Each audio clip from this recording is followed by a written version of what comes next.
بسم الله النور. سلام. از شما بسیار ممنونیم که بیننده این قسمت از برنامه فرامرز هستید. چی بهتر از نگاه های شما برای کسی که کار رسانه‌ای میکنه؟ جداً چی بهتر از این؟ امروز 3 آبانه و اسمش هست روز جهانی هنرمند و راستش رو بخواید ما هر چی چرت که انداختیم دیدیم شاید هنر از هنرمند حتی مهمتر باشه. بنابراین به بهانه روز جهانی هنرمند راجع به هنر صحبت میکنیم. اما اصلا چرا روز جهانی هنرمند؟ در واقع این تولد پیکاسوه که یه همچین اسمی روش گذاشتن. سال 2004 یه هنرمند کانادایی به اسم کریس مککلور اومد این روز رو پایه‌گذاری کرد و حالا بیاید با هم ببینیم اصلا به چی میگیم هنر. توی تعریف‌های جا افتاده و پذیرفته شده و از هنر 7 تعریف هست که از بقیه چشمگیرتر و شاخص‌تره. اول این 7 تعریف رو با هم بررسی میکنیم، بعدش تازه باز یه سری حرف دیگه داریم که اونا شاید جالب‌تر هم باشن. دیدگاه اول دیدگاهیه که میگه هنر بیان احساسات یا تجربه‌های انسانیه. اولین آدمی که آدم سرشناسی بود و جدی این حرف رو زد و ثبت شد و اینا تولستوی بود. تو کتاب وایتزارت میگه که هنر فعالیتی است انسانی که در آن یک فرد احساساتی را که تجربه کرده آگاهانه به دیگران منتقل میکنه تا آنان هم آن احساس را تجربه کنند. توی نظریه‌های معاصر این نگاه رو یه ذره دقیق‌تر صورت بندی کردن، دقیق‌تر فرموله کردن. میگن هنر فعالیتیه که در آن هنرمند حالتهای ذهنی یا احساسی خود را از طریق رسانه‌ای نمادین بیان می کند به گونه‌ای که مخاطب بتواند آن حالت را بازشناسی یا تجربه کند. خب ببین تولستوی چی میگفت؟ میگفت منتقل میکنه. این احساس هست، هنرمند منتقل میکنه. این تعریف جدیدتر یه ذره خاضع‌تره. میگه ببین میاد یه بازسازی میکنه، یه چیزی میسازه، بعد سعی میکنه اینو منتقل کنه، اون مخاطب هم یه برداشتی از این میکنه. یعنی نقش هنرمند از انتقال دهنده به سازنده تبدیل میشه. ولی نگاه همونه، بیان احساس یا تجربه انسانی. این نگاه هنر رو به عنوان یک رابطه انسانی میبیند. توی این نگاه هنر شیء زیبایی شناختی یا نهاد فرهنگی نیست که بعداً راجع بهش صحبت میکنیم. دیدگاه دوم چیه؟ دیدگاه دوم به هنر به چشم خلق زیبایی یا تحریک حس زیبایی شناسی نگاه میکنه. تو این دیدگاه هنر یعنی چیزی که برای زیبا بودن ساخته شده یا باعث میشه مخاطب زیبایی رو قشنگ حس کنه. زیبایی میتونه توی رنگ‌ها، صداها، فرم‌ها یا ترکیب اینا باشه و هدف هنر توی این نظریه ایجاد لذت از طریق زیباییه. شما یه چیز زیبایی که هنرمند آفریده میبینی و لذت میبری. حالا من نمیدونم فیلم ترسناک و این هنرهای افشاگری که جنگ و مصیبت و اینا رو رسوا میکنند هم هنر به حساب میاد توی این دیدگاه یا نه. به هر حال از زمان یونان باستان، از زمان افلاطون و ارسطو این نگاه به هنر وجود داشته و گفتن هنر یه چیزی از جنس نظم و هماهنگی و زیبایی. نظم، هماهنگی و زیبایی، یعنی یواشکی این ستاره هم به هم مربوط میکردن توی این بیان. کانت هم مثلا بعدها اومده گفته که تجربه زیبایی یک نوع قضاوت ذهنیه که افراد مختلف میتونن بر سرش توافق کنن. آره میتونن آقای کانت، ولی متاسفانه نمیکنن. نمیدونیم چرا. توی قرن 20 باز یه فیلسوفای دیگه ای اومدن سعی کردن ملاک ها رو دقیق تر کنن و یه شاخصایی گذاشتن، مثلا وحدت، پیچیدگی و شدت. ولی همچنان ماجرا اینه که توافق رخ نمیده. تو این دیدگاه اگه یه چیزی زیبا باشه، بتونه حس زیبایی رو تو مخاطب ایجاد بکنه، هنره.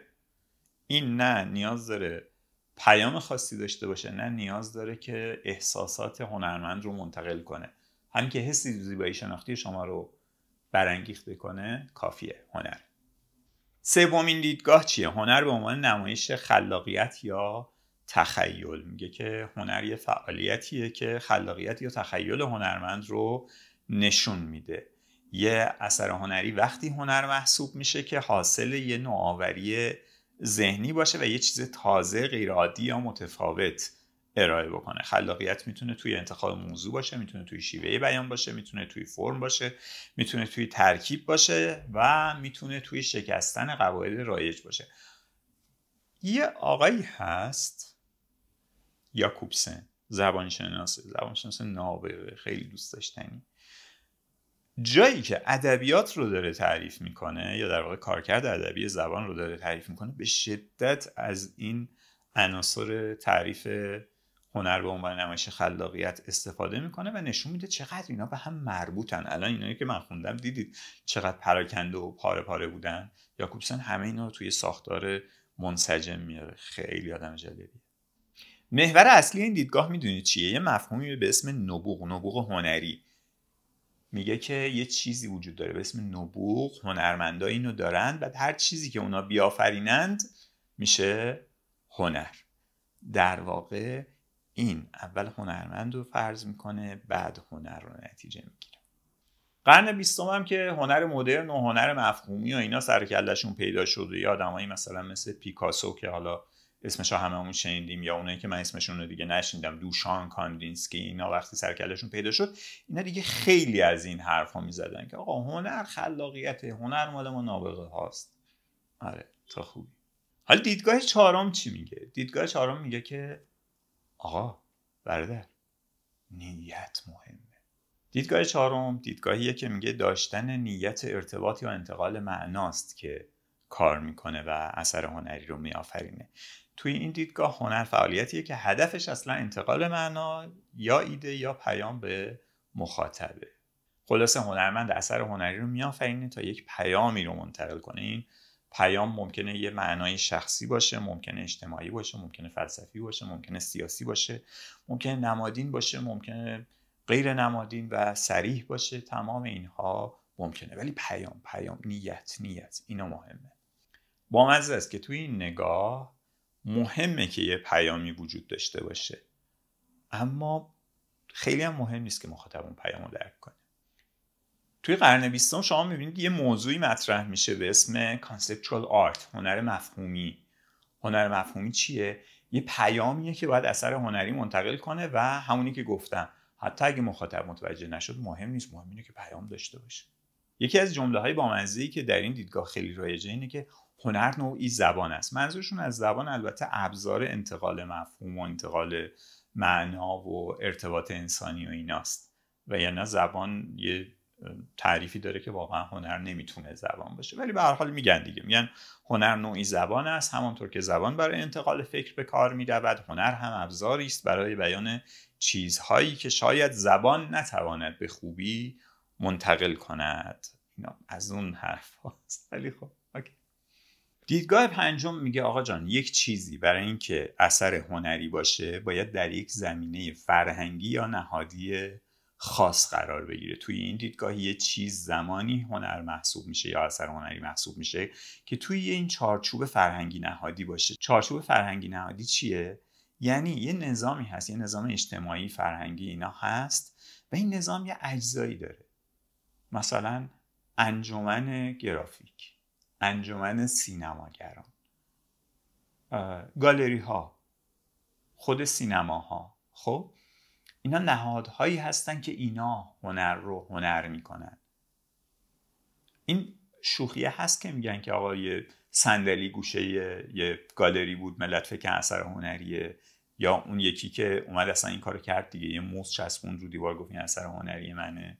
اینا از این دیدگاه میاد، میگن آقا جایگاه اجتماعی، نهادی و فرهنگیه که هنر رو میسازه و اثر هنری رو اثر هنری میکنه. به بیان دیگه اثر هنری چیزیه که توسط افراد دارای صلاحیت هنری مثل هنرمند، منتقد و موزه‌دار معرفی میشه.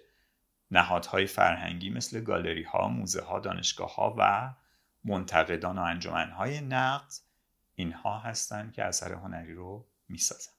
دیدگاه ششم خیلی جالبه، میگه داشتن ساختار یا فرم قابل تشخیص شرط هنری بودن اثر هنریه. هنر فعالیتیه که ساختار، نظم یا فرم مشخص داشته باشه. یعنی اثر هنری رو باید بشه از لحاظ شکلی تشخیص داد و این جزء چیزای تصادفی یا بی‌نظم یا به قول خودمون هر دنبیل نباشه. فرم میتونه شامل ترکیب بندی بصری، ریتم صوتی، ساختار روایی یا هر نوع نظم درونی داشته باشه، ولی تو رو خدا یه نظمی داشته باشه. واقعا اینه تعریف، تو رو خدا یه نظمی داشته باشه دیگه. هر چیزی رو نذاری رو میز بگیری این هنره. خب دیدگاه هفتمی چی میگه؟ دیدگاه هفتمی میگه هنر یعنی توانایی برانگیختن واکنش‌های فکری یا احساسی. آقا هنر باید بتونه گریه بندازه، بتونه بخندونه، بتونه شما رو به فکر وارد کنه. این دیدگاه هفتم. در این دیدگاه هنر چیزی است که بتواند در مخاطب واکنش ایجاد کند، چه احساسی مثل غم و شادی و حیرت و آرامش، و چه فکری مثل تأمل و پرسش و نقد. اثر هنری وقتی معتبره که بتونه ذهن یا احساس مخاطب یا هر دو رو درگیر کنه، حتی اگه از نظر زیبایی یا از نظر ساختاری ضعیف باشه. حالا با این نگاه اگه شما یه اثر هنری رو بردی و عرضه کردی و مخاطب بی تفاوت بود، اثر هنری شما هنری نیست. خب بابا شاید این آدم اصلا حالش خوب نیست. میگه نه، من به جامعه نگاه میکنم. اگه جامعه نسبت به اثر هنری تو بی تفاوت بود، دیگه نمیتونی بگی اینا حالشون خوب نیست. خدمت شما عرض کنم، گفتم که ما 7 تعریف جا افتاده و سنگین و رنگین رو بررسی میکنیم، ولی بعدش من یه حرف دیگه دارم خدمتتون. میدونید چیه؟ ما دورانی رو توش زندگی میکنیم که علوم شناختی یک سره داره شگفتی میآفرینه. خب یعنی رو هر چی دست میذاره یه توصیفی ازش میکنه، یه راهی باز میکنه، انگوش به دهن میمونه آدم. رفتم گشتم 4 تعریف علوم شناختی از هنر پیدا کردم، همه مقاله های 2025 همچین هلو خیلی خوبن. اینا رو هم با هم مرور کنیم. اولی یه مقاله از دانیل اری فریدمن، میگه که هنر بازتابی از فرایندهای شناختی درونزاست. این علوم شناختی یه ذره سخت حرف میزنن ولی حرفای خوب، یعنی جمله بندیاشون سخته ولی حرفای خوب میزنن. در واقع چی میگه؟ میگه که بازنمایی ذهنی تعاملات درونی و بیرونی انسانه. توش خلاقیت هست، ادراک هست و تفسیر، و اینا همزمانه. میگه اگه تو داری یه فعالیت ذهنی میکنی، اولا فعالیت ذهنیه، دوما این فعالیت ذهنی خلاقیت داره، ادراکم داره، تفسیرم داره، ستاش هم همزمان داره، نه اینکه یکی کارش تموم شه بعد بره اون یکی بیاد، نه، همزمان هر سه اینا رو داره. این فعالیت تو هنره. ببین فریدمن تو این تعریفش در واقع داره فرم و معنا و صورت و ساختار نهادی و جامعه و همه اینا رو حذف میکنه. هنر رو توی چارچوب جمجمه هنرمند تعریف میکنه.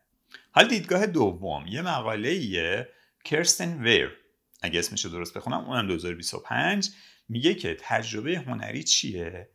یه چیزیه که به فعال شدن دیفالت مود نتورک توی مغز مرتبطه. حالا این دیفالت مود نتورک چیه؟ شبکه حالت پیشفرض.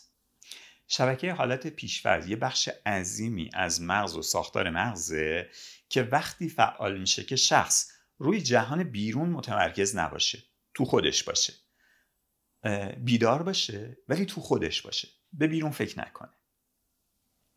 حالت استراحت. وقتی که میگن تو خودتی، غرق افکار خودتی، اون موقع اون میشه شبکه حالت پیشفرض. و این شبکه جالبه، نه تنها در زمانی که غرق افکارت هستی فعاله، بلکه وقتی که داری به یکی دیگه فکر میکنی، یا داری به خودت فکر میکنی، یا داری گذشته‌تو مرور میکنی، خاطراتتو مرور میکنی، همه شما توی این حالت هستید.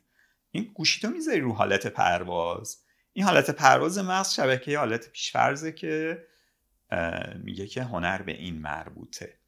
حالا چجوری مربوطه؟ میگه که هنر یه جور محرکه برای بازتاب درونی و پردازش پیچیده ذهنی، نه فقط واکنش احساسی یا زیبایی شناختی. میگه آقا جون شما هی به این توجه میکنید که این واکنش زیبایی شناختی حسی فلان ایجاد میکنه، ول کن این حرفا رو. تو میری توی خودت یه محرک ایجاد میشه برای اینکه بیشتر فکر بکنی، برای اینکه بیشتر ادراک بکنی، برای اینکه حالا بیای بیرون، جهان بیرون رو یه جور دیگه و بیشتر ببینی و بیشتر بفهمی. هنر اینه. دیدگاه سوم 2 نفرن، باز اونام یه مقاله نوشتن 2025 به اسم این 2 نفرشون هست سندینی و گوری.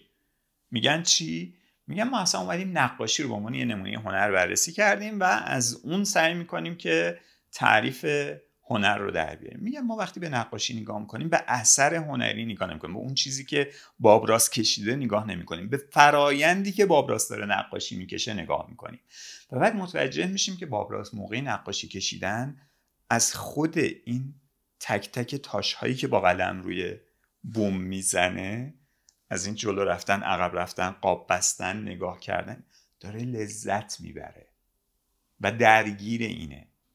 میگن چرا هنر رو میایید توی اون نتیجه نهایی منحصر میکنید؟ هنر همین روندیه که بدن فرد هنرمند درگیرشه، یه سری حرکات انجام میشه و حالا بعدش اثر هنری آفریده میشه.